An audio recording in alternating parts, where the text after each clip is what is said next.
You ever been backed into a corner so tight that the only way out was through something you swore you'd never do?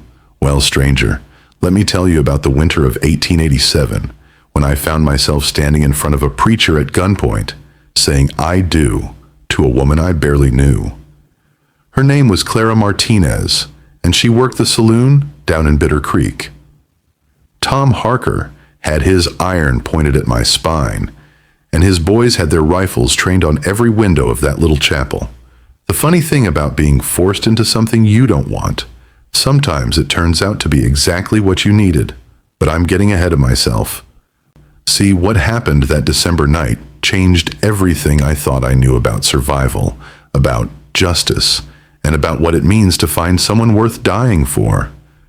Maybe I was a fool for what I did next.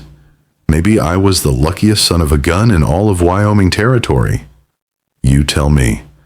If you've got a taste for tales of the frontier and the hard choices that shaped men like me, you'd best settle in and hit that subscribe button. This story's got more twists than a mountain trail, and I guarantee you won't see the end coming. Now, to understand how I ended up in that chapel, you need to know about Tom Harker. That snake had been squeezing ranchers from here to Colorado, calling it protection money. My spread was mortgaged to the teeth after a hard winter killed half my cattle, and Harker knew it. $5,000 I owed him. Money I'd borrowed when the bank wouldn't touch me. Money that came with interest rates that would make a loan shark blush. I'd been running cattle on my family's land for the better part of 15 years, ever since my pa passed from the lung fever. It wasn't much, 2,000 acres of Wyoming dirt that was more rock than grass, but it was mine, or it was supposed to be, until Harker came calling with his ledger book and his hired guns. "You got two choices," he told me that cold December morning, standing in my kitchen like he owned the place. His boys were posted outside, their Winchester rifles catching the weak winter sun. "Pay up, or I take this ranch and everything on it, including you." I'd seen what happened to ranchers who couldn't pay Harker. Some just disappeared. Others ended up face down in the creek with bullets in their backs. The sheriff in Bitter Creek was either bought or scared. Either way, he wasn't coming to help. But then Harker smiled, and that smile was colder than a grave in January. Of course, there might be a third option. You know that little Mexican gal who works at the Red Cactus? Clara? I knew her all right. Every cowboy from here to Cheyenne knew Clara Martinez. She had the kind of beauty that could stop a stampede. Long black hair that caught the lamplight like silk, eyes dark as midnight, and a way of moving that made strong men forget their own names. But there was something else about her. Something in those eyes that told you she'd seen more than her share of trouble. "What about her?" I asked, though part of me already knew where this was heading. "She's been working for me at the saloon for near 2 years now. Problem is, she knows too much about my business operations. Can't have that kind of liability walking around free." He leaned back in my chair in my kitchen, and pulled out a cigar. "But if she was to become a respectable rancher's wife, well, that might solve everybody's problems." "You want me to marry her?" "Once got nothing to do with it, boy. You're going to marry her. Tonight. And you're going to keep her out of town and away from folks who might want to hear what she has to say about my business. Do that, and your debt gets extended." "Refuse." He shrugged.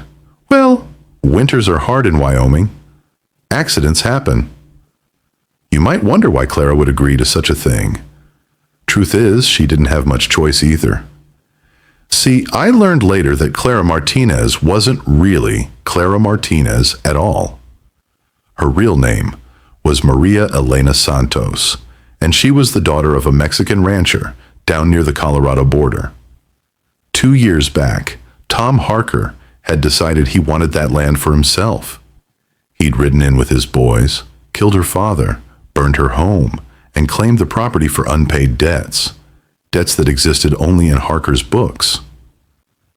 Clara had managed to escape, But with nowhere to go and no money, she'd ended up working at Harker's saloon. It kept her alive, but it also kept her under his thumb. She'd spent those 2 years watching, listening, learning everything she could about Harker's operations. She was planning her revenge, but she needed time and she needed resources. So when Harker made his proposal, marry the rancher or face an accident, Clara saw an opportunity. A ranch meant horses, guns, and most importantly, distance from Harker's watchful eyes. The wedding was that very evening, in the little chapel at the edge of town. Preacher Williams looked like he'd rather be anywhere else, but with 4 armed men standing in his church, he wasn't about to refuse. Clara wore a simple blue dress that had seen better days, but she carried herself like a queen walking to her coronation. When she took my hand, her fingers were steady as bedrock. When she spoke her vows, her voice never wavered. But when our eyes met during that ceremony, I saw something that made my blood run cold. This woman wasn't afraid. She was angry.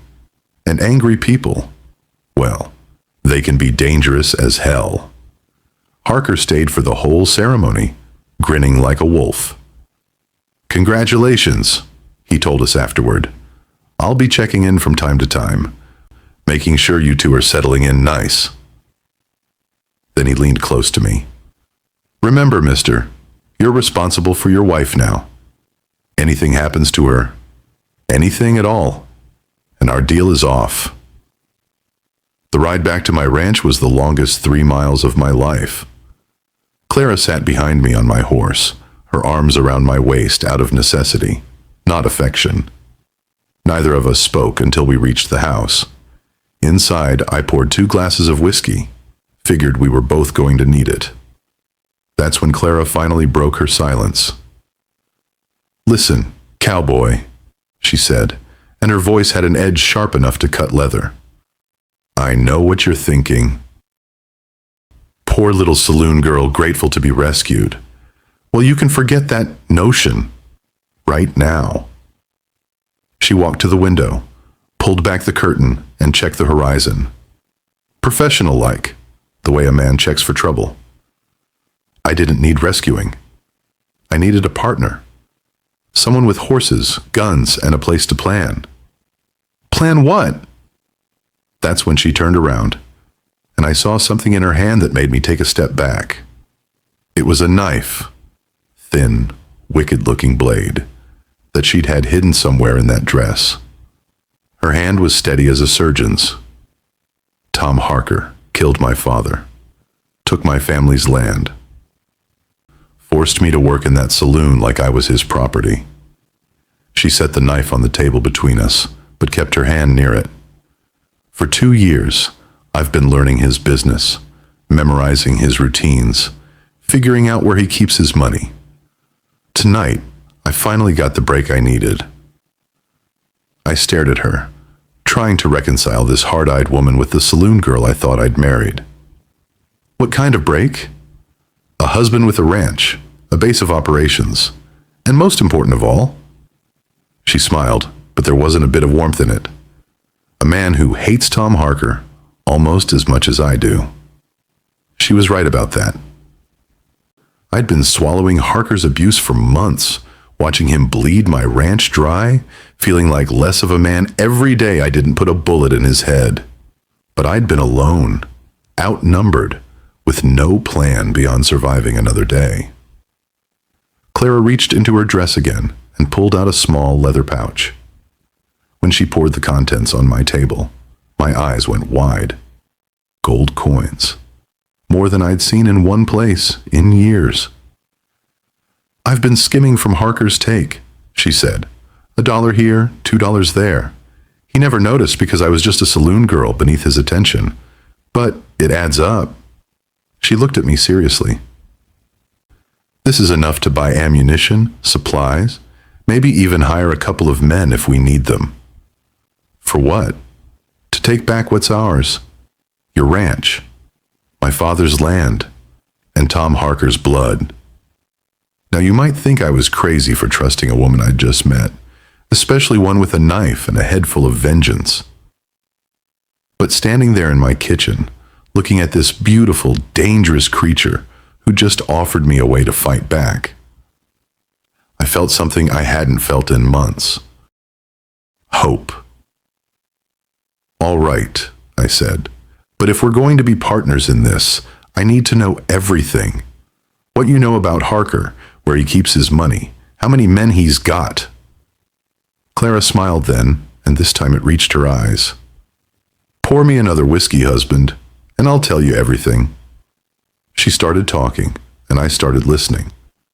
For the next 2 hours, she laid out Harker's entire operation. He had 12 men on his payroll, but they were scattered across 3 counties. He kept most of his money in a safe at the Red Cactus, thinking no one would be stupid enough to rob him in his own place. He had a cabin up in the hills where he met with buyers for stolen cattle, and he made that trip every 2 weeks like clockwork. "Tomorrow's Thursday," Clara said. "He'll be making that trip on Saturday. That's when we move." "We? You don't think I'm staying home to bake pies, do you?" She stood up, and in the lamplight, she looked like some kind of avenging angel. "This is my fight, cowboy. Has been for 2 years." That night, our wedding night, I offered Clara my bed and said I'd sleep in the kitchen. But she shook her head. "We're married now, for better or worse. Might as well start acting like it." She moved closer to me, close enough that I could smell the lavender soap she'd used, close enough to see the firelight dancing in her dark eyes. "Besides, if Harker comes checking on us, we'd better look the part." What happened next? Well, that's between a man and his wife. But I'll tell you this, Clara Martinez, or Maria Elena Santos, or whatever her real name was, she took charge of that situation like she took charge of everything else. When she kissed me, it was like she was claiming territory. When she pulled me toward that bed, it wasn't submission, it was conquest. And when we lay there afterward, her head on my chest and her breathing soft and steady, she whispered something that chilled me to the bone. "Tomorrow, we start planning. In 3 days, Tom Harker dies." Now, stranger, you might think less of me for what came next. Maybe you think I should have talked her out of it, convinced her to let the law handle things. But the law in Bitter Creek was either bought or buried, and sometimes a man has to make his own justice. The next morning, Clara was up before dawn, dressed in men's clothes she'd somehow acquired, probably stolen from the saloon storage room. She looked different in trousers and a work shirt, less like a saloon girl, and more like, well, like trouble. "First thing we need is information," she said over coffee. "Harker's patterns, his weaknesses. I know some of it from working at the saloon, but I need to see his cabin, scout the approaches." "That's a 2-day ride into dangerous country." "Then we'd better get started." We spent the next day riding into the hills, following trails that Clara seemed to know by heart. She'd done this before, I realized. Probably spent her nights off from the saloon up here, watching Harker's movements, planning her revenge. The cabin was exactly where she said it would be, tucked into a valley with only one way in or out. Perfect for privacy, but also perfect for an ambush. We spent hours watching the place through an old spyglass Clara had brought, noting everything: the number of horses in the corral, the positions of the guards, the best spots for cover. "Saturday morning, he'll have 4 men with him," Clara said. "They'll arrive around 10, conduct their business, and leave by noon. That's our window." 4 armed men against the 2 of us? She looked at me with those dark eyes, and I saw something there that was part determination, part madness. I didn't survive 2 years under Harker's thumb by being fair, cowboy. We're going to be smart about this. That night, camped in the hills, Clara told me the rest of her story. How she'd watched her father die, how she'd hidden in the root cellar while Harker's men burned everything she'd ever loved, how she'd walked for 3 days through the desert to reach civilization, and how Tom Harker had been there waiting, offering her a job at his saloon like it was charity instead of slavery. "He never recognized me," she said, staring into our small fire. 2 years I served him drinks, cleaned his messes, smiled when he pawed at me with his dirty hands. 2 years I waited for the right moment. And now? Now I have a partner. Now I have weapons and horses and a chance. She looked at me across the flames. "You still with me on this?" I should have said no. Should have told her we'd find another way. That revenge never brought peace. But looking at this woman who'd lost everything and still had the strength to fight back, I found myself nodding. "I'm with you." Saturday morning came gray and cold. We were in position before sunrise, hidden in the rocks above Harker's cabin. Clara had insisted on bringing her father's rifle, an old Sharps 50 caliber that could drop a buffalo at 300 yards. I had my Colt and a Winchester I'd inherited from my pa. At exactly 10 o'clock, we saw the dust cloud. Harker and his men, right on schedule. They rode into the valley like they owned it, which, I suppose, they figured they did. "Remember," Clara whispered, "I want Harker alive. The others. Do what you have to do." The first shot came from Clara's rifle. One of Harker's men tumbled from his horse, dead before he hit the ground. The others scrambled for cover, but we had the high ground and the element of surprise. It was over in minutes. When the shooting stopped, 3 men lay dead in the dirt, and Tom Harker was pressed against a boulder with Clara's rifle pointed at his heart. "Hello, Tom," she said, walking down from our position with that same deadly calm she'd shown in my kitchen. "Remember me?" He squints, sneering faintly. "Clara, what the hell's this about?" She steps closer, silver cross necklace glinting. "The girl whose father you shot, whose home you burned." I watched Harker's face change as recognition dawned. The arrogant smile faded, replaced by something I'd never seen there before. Fear. "Maria Santos," he breathed, "but you're dead. I killed you with your father." "You killed my father, but I'm still here." She stepped closer, the rifle never wavering. And I've been waiting 2 years for this conversation. What happened next showed me the true measure of the woman I'd married. She didn't shoot him down like a dog, though God knows he deserved it. Instead, she made him confess. Every crime, every murder, every piece of stolen land.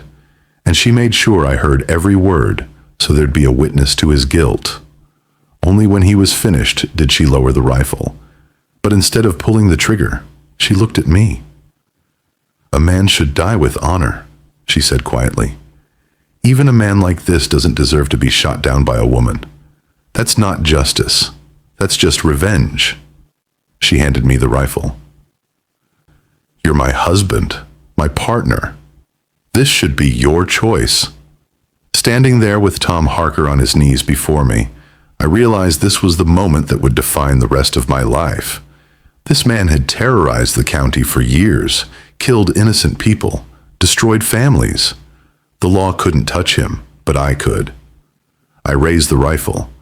Harker looked up at me, and for just a moment, I saw him not as the monster who tormented me, but as what he really was, a broken, desperate man who'd chosen the wrong path and couldn't find his way back.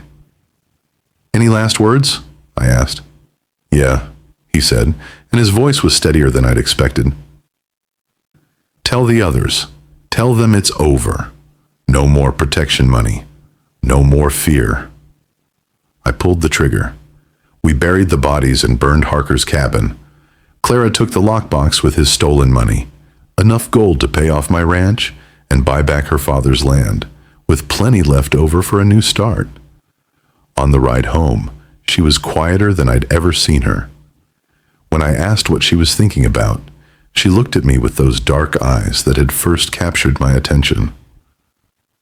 "I've been planning this day for 2 years," she said, "dreaming about it, living for it, and now that it's done." She paused, searching for words.